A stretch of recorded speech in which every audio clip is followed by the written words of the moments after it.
I want to go back now to yesterday's vote to reopen the government and get a perspective straight from Capitol Hill. And joining me now to discuss this and more is Congressman Mark Harris. He serves on several committees. He's also a member of the House Freedom Caucus. He represents the 8th Congressional District of North Carolina. Congressman Harris, welcome back to Washington Watch. Great to see you, my friend. Jody, it's great to see you. Thanks for having me. All right, so 43 days, long, grueling 43 days for so many across our country, but the government is finally back open. But this was not a new deal that was voted on and passed last night. This was actually proposed very early on, wasn't it?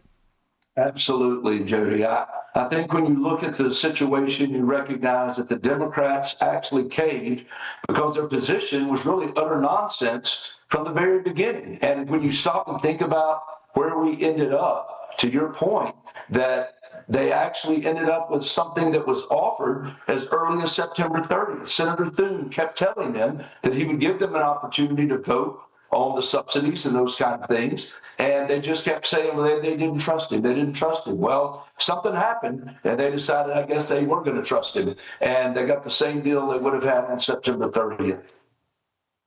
You know, President Trump actually expressed optimism that this whole shutdown debacle could be a political boon to Republicans as we enter into next year midterms elections, and others are saying the same thing. Basically, that Americans are not going to forget what the Democrats did to them. So, what do you anticipate? Do you think this really is going to be a major issue going into the elections next year?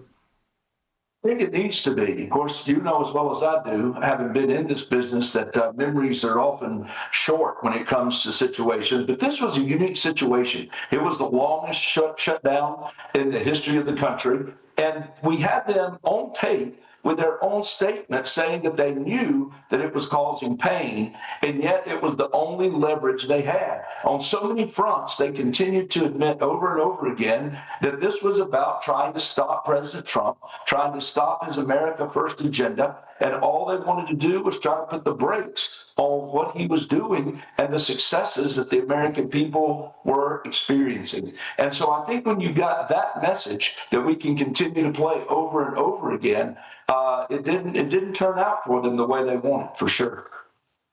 Yeah, I would certainly agree with that. I'm sure they would too right now. A twofold question for you right now. This only goes through January. Do you think we could see a repeat of all this at the end of January, or do you think they've learned some lessons? And then secondly, I'm thrilled that this is going through January, so we're not going to have an omnibus come Christmas time, which is always horrible for America. And that's a big deal, isn't it?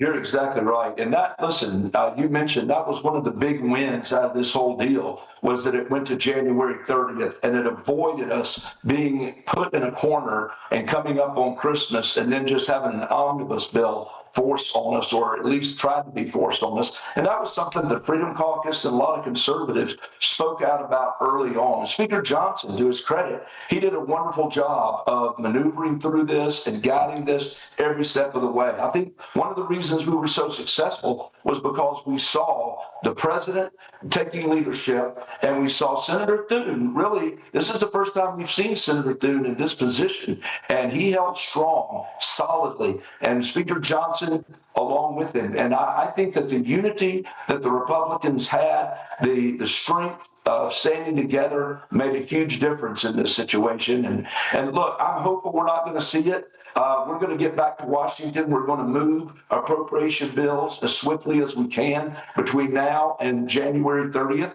and we'll see how far we get. But I think that, honestly, having that date pushed out to January 30th is going to help us get the work done that we need to get done. Yeah, you're going to have your hands full. There's no doubt a lot of work to be done. And with that, among some of that work, I know House and Senate Republicans they've all negotiated some extent or another with the Democrats that there will be discussions on the COVID-era Obamacare tax credits, and a vote even by mid-December has been promised. So how do you see all that playing out? What do you think needs to happen with our health care, possibly Trump care? Where do you see this going? Yeah, I think, obviously, as you pointed out, or was pointed out earlier in the news part, The Senate obviously has committed that they're going to take a vote in the second week of December, a bill that the Democrats are invited to draft up, and it's going to be put on the floor.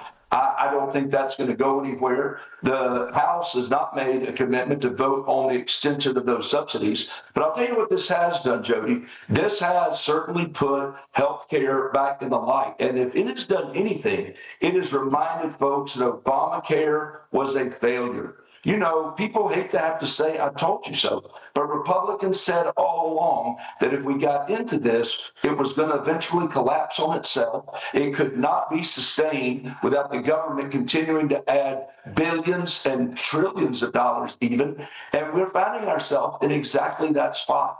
And so I think Republicans are putting our heads together. We want to come up with some alternatives that are going to include giving you, the individual, the more options with the insurance company and with plans and with different groups, and giving you more control and more power in the decisions about your own health care.